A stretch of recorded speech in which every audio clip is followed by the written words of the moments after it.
Hey, welcome back to the channel. So it's a new week. I have a huge amount of things on the docket today. Let me run you through. So the kids and I came out over the weekend, and we're making a turkey coop, I should say. And I got a mess to clean up here. We're not done, but I just need to clean things up. I've got a job that I got to finish up one more job on a set of things for a customer. We got to make these little brackets. They hold some kind of cable. I'll run you through those. I bought a new toolbox for here in the shop. I've got one that's just overloaded that I need to change out. It just has the wrong stuff in it. I bought a small pressure washer. We have a large one, but I bought a small one I need to clean up some equipment up in the machine shop. So I just wanted something small to hook up to just do some quick cleaning of some of the machine tools.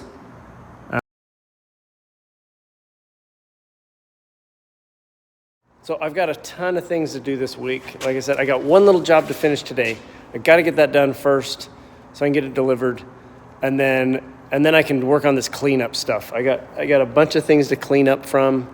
Get this toolbox loaded up and get a few things cleaned up. I got a bunch of plate to roll. I got some machining to do and just some overall stuff. I got a guy coming in to do some welding later this week. And so let me give you an update on what's going on. Like, there's nobody here in the shop right now, and it is a total mess. But, so we laid off all of our full-time guys last year, and it was really tough, but we had a terrible year last year. And it was bad. It was really bad. So we just laid everybody off. Never done that before, and it's kind of a blessing and a curse. It's a blessing because I don't have to worry about payroll as much, because it was just killing us every week on payroll when you don't have anything coming in. It was the hardest thing we ever done, but the best thing we ever did. Because it gave me a lot of more breathing room to get things done. And then it's also a thing,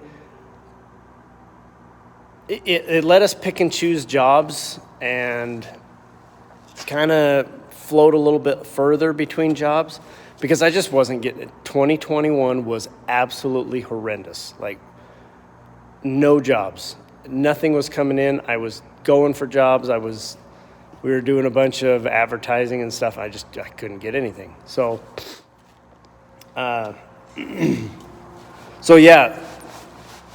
we went from $5,000-$6,000 a week.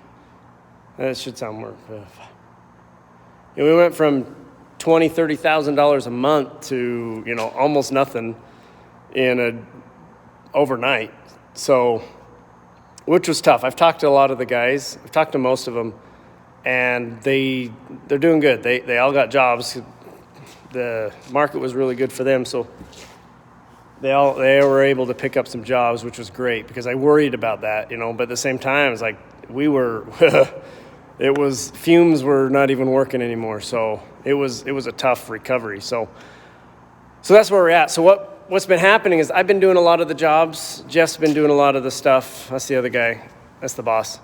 And we've been, it's been working out pretty good. It's a little tough on me.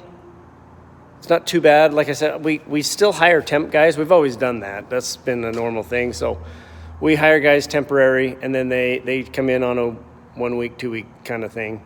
I got a big job coming up. Well, it's going right now. I've got a huge load of pipe coming in today, and I've got some big plate to roll, but I need to get a bunch of things out of the way, get cleaned up, and get some things set up. So this week is absolutely packed, but it's packed with things I got to do, but I don't have huge schedules to push out. I had that last week, was absolutely insane because shipping sucks right now. Like really, really sucks. Some stuff that was shipped, it took like 2 weeks for something to get to me that normally takes 3 days because I don't know why. I don't know why something, tell me this, LTL guys, why does something go from one hub to another hub and then go back to the same stupid hub? It's so frustrating when I'm watching the things like, oh, it left. Oh, awesome, I'll have it. I tell the customer, oh, it just left here. I should have it in, 2 days. Okay. And then I schedule everything around that, and then I go back the next day, and it's right back to where it was. I'm like, what the hell, man? Come on. So, and then it sits there for a week, and then you call them, and they're like, oh, it didn't get on the truck. Like, come on. It was already on the truck. Anyways, that's my rant about stupid LTL crap. Although I should say that's nothing new, other than the length of time has gotten worse. But I have LTL carriers that are just bad. I had one customer. Let me give you a little story. So, it was a box from one of our big suppliers. And it had something like 3,000 parts in it, these little rectangular bars in it. And there's like 2,500 of them or something. And it was in a box. And it was a really good box. Like, this this vendor is really good at packaging things. Like, they're crazy good at putting things together. And this carrier, I won't give you a name, they lost like 300 of these bars. And when it pulled up, I'm like, what the heck is this? Like, he pulls up with this, I'm going to go turn on the fans. So he pulls up with this, pulls this box out, and the driver, who's not involved in any of this, he's like, I don't know what happened, but we better count this. I'm like, I can't count 3,000 parts. So we just marked on the thing, I'll go through it and I'll figure out. Well, I don't know how you take a box, you drive a box, or you're loading a box in the truck, how you don't hear this clink, clink, clink, clink, clink, clink, clink going down in the dock. Like, why the guy didn't stop and say, whoa, it's spilled open. And so somebody really nailed it hard too, because like I said, it was a good box. It was very well made. Like, he hit it in a way that like popped a side off, and then they just, and the way they were stacked too was even like, they hit it hard. So, but then why wouldn't you stop and like fix it before you keep driving down the thing and put them in another box? Or, they weren't that big. You could put them in a little package and call it good, but it was very frustrating. So luckily the vendor was really good about it. They just sent us some new ones, but I don't know. I spend more time. I don't mind spending time to make things right. Like, why can't other people do that? And I know you dock operators and stuff. I know it's mundane and you got a lot of things to do, but just do your stuff. Be careful. And you managers that are all about the time. Oh, you got to get it done. If a guy's not doing it right and you're not providing him something to do it right, then either you need to change your system or you need to get somebody else that can do it. That's how it works. And you should really exhaust your ability. If you're a manager, you should exhaust your system before you. Well, that's not true. It really should be a fair thing. Like, people need to understand, if you can't do it, you can't do it. Okay? It's okay. Don't beat yourself up because you can't do something. And same with a manager. There are times where a guy just can't do it. It's just out of his realm. It's out of his scope. Some people just can't learn things. There's things I can't do. I don't like doing, and I don't do very well at it. But at the same time, sometimes it's your system. Sometimes it's how you want things done is not the way that somebody can do it. When we have our guys here, when we had the guys here, I would make sure that, whenever we started a job, I went with the shop foreman and says, how do you want to do it?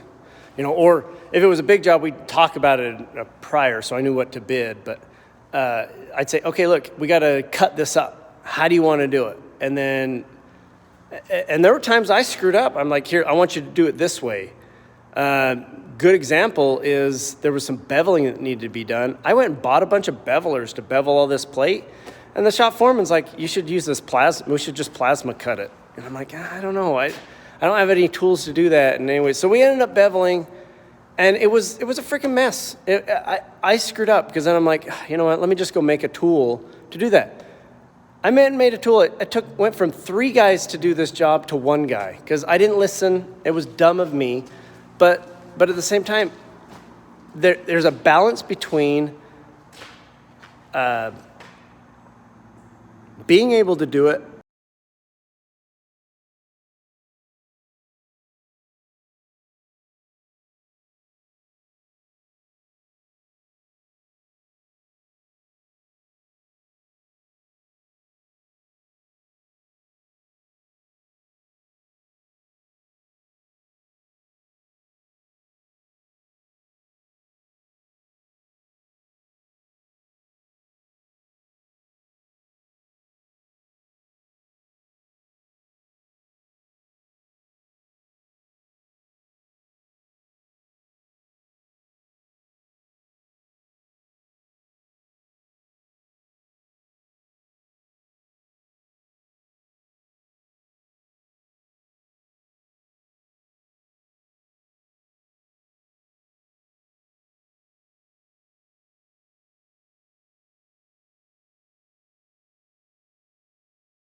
I've got this bow going up from the weld.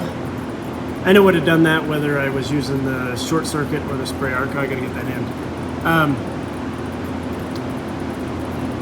I gotta take these over the press. These actually need to have a curve down to go. These go on a vessel shell. They some kind of support for a cable or a rod, and they need to match that vessel shell. It's 46-foot diameter. It's a pretty big vessel. But I just need to go put it in the press, pop them down so they have a little bit of a bow. It's not much. 46 foot in 5 inches. It's not a lot, but it does need a little bit. Because no matter what, I still would have gotten that. Regardless of how you weld it. And I think I'll do a video on fixturing and stuff. No matter what you do, welding will always warp the material. It'll always warp your part, but there's things you can do to fix that, and I'll talk about some of the pros and cons.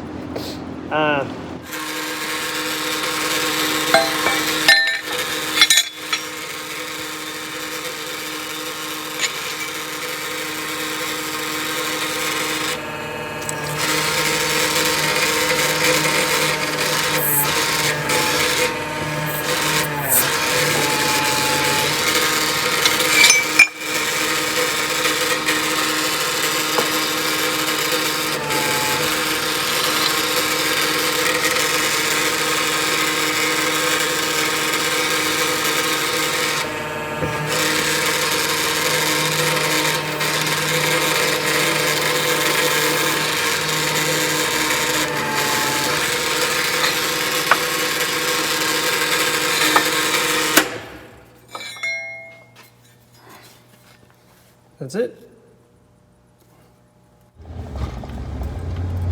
So I just dropped off those brackets that I made. Just had some lunch, going to check the chickens. I got some snacks in the back for them, stuff out of the garden. So, let's talk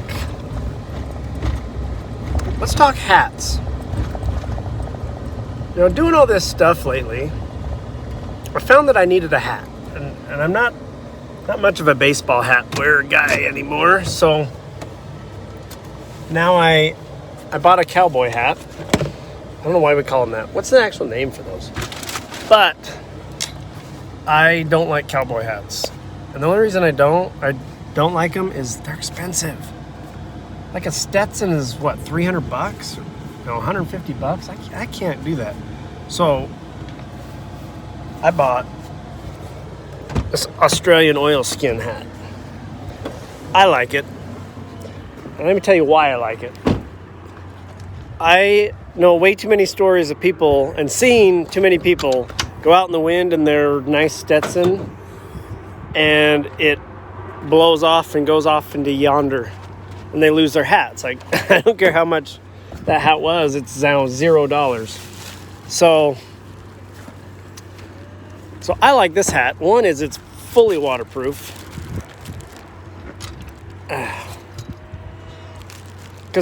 And it's got these straps or these tassels, I don't know what you call them. And when it's windy, I can pull down, cinch it up so I don't lose it, which is nice because out here in the orchard, it gets windy. So, come on, chicken leggies. I got some treats. Watch this. You want some treats? Come on. Come on, Zazu. I got a treat.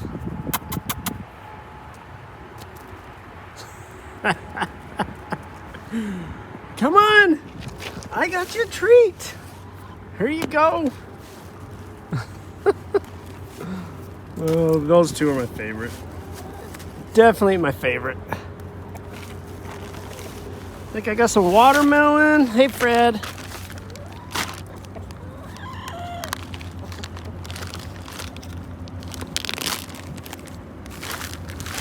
Oh, whoops.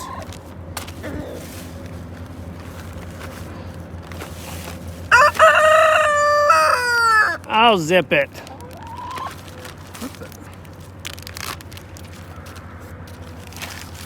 Is it good? There you go.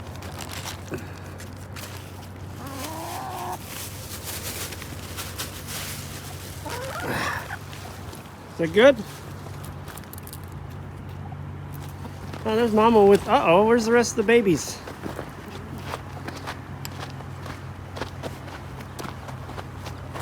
Yeah, this one decided she wanted to show up with 5 more chicks. Huh.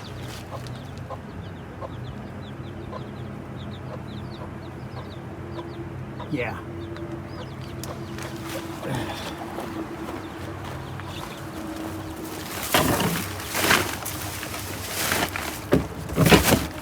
So anyways, back to hats. So I'm kind of I'm not a utilitarian, that's actually a bad thing. But I'm kind of more of a utility guy. I like something to have utility. Come on. Don't you bite me. I know. Come on. You're hiding 3, old fatty.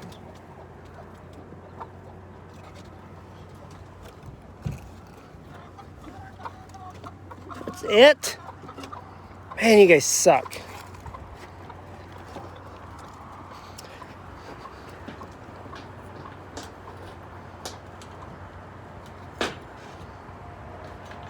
So anyway, I'm not a...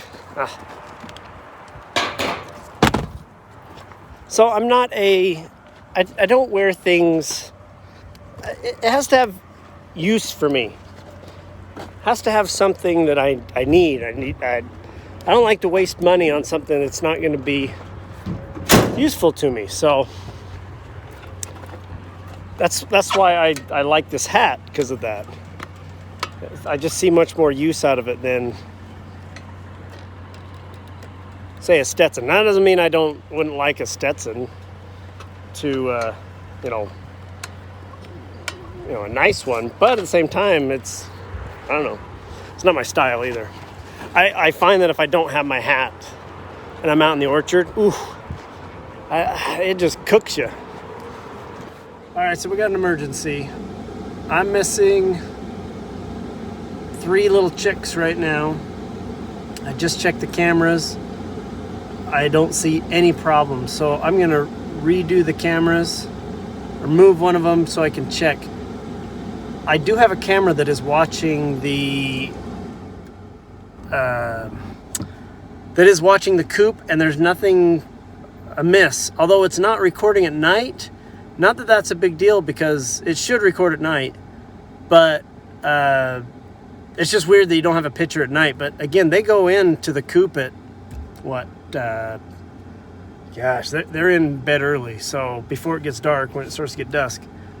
The other camera is up on the road, and it's pointed up a little high to see something, but I'm going to put everything towards the coop. I want to make sure nothing...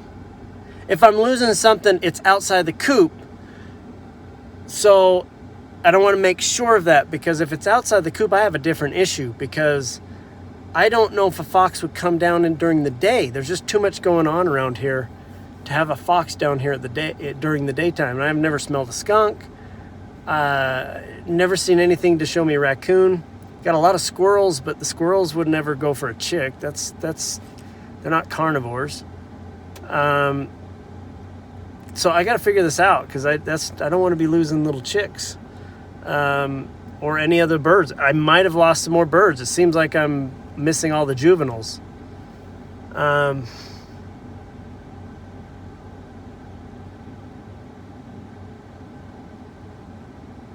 I also have one other issue. I got a tree dying. I'm going to go deep water it. I checked the roots. They look like they're fine. So I'm just going to throw a ton of water on it. Hopefully that helps. Maybe it's just not getting enough water, although it looks wet. But I'm just going to drown it. We'll see if there's any issues. They usually tell me if there's a gopher hole or whatever around it. If I put enough water, it'll show me where. I do have a gopher to smoke out, and 2 of them actually, and then we'll... So yeah, I got a lot of little issues today I got to deal with. Can't leave things over the weekend. So this bothers me about this tree, because we had a rainstorm just a few days ago, and everything seemed to be doing really good. So, and if a tree's doing good and then it rains, they usually do really good. So I don't know what's going on.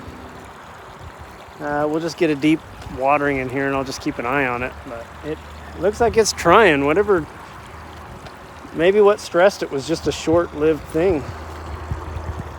But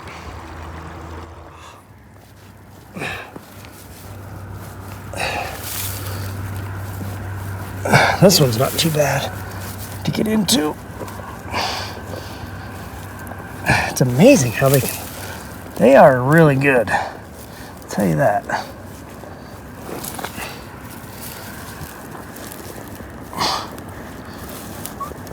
You know, if they didn't eat the roots, they wouldn't be so bad. I mean, if you think about it, they're digging up, they're kind of like worms, you know? They're digging up the dirt. Kind of aerating the soil, but then they have to go and eat the dang roots. You know, why can't they eat the weeds? Heaven forbid. All right, here we go.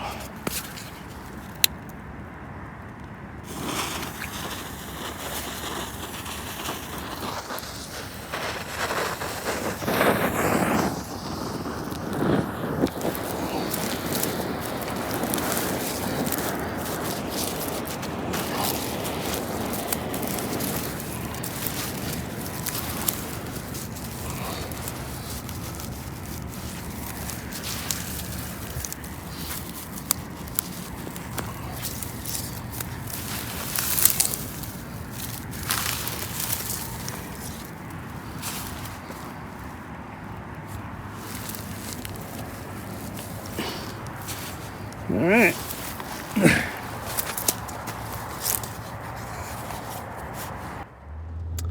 So that's our, so hopefully we can get these chickens taken care of. You know, that's the hard thing with animal husbandry is, you know, for at least me, I want them to be as free range as possible. I don't want to take care of I don't want to have to do a lot of stuff, but I don't want them to die. And this is what's interesting. Where I have these chickens, it has been dead. Like, it has been... We used to get a lot of elk around here and a lot of different animals. Ringtail cats, weirdest thing ever. We just don't get anything. We had a badger a few years ago that disappeared. But it's an interesting thing that now I'm starting to see more wildlife lately. A lot more birds, more insects. Bees have been crazy. Like I'll tell you a story about a hive that I caught in another episode, another video. But that's what I got to do. So that was my day today. Thanks for watching. Catch you on the next video. That's like, oh yes. Come on in, Patrick. So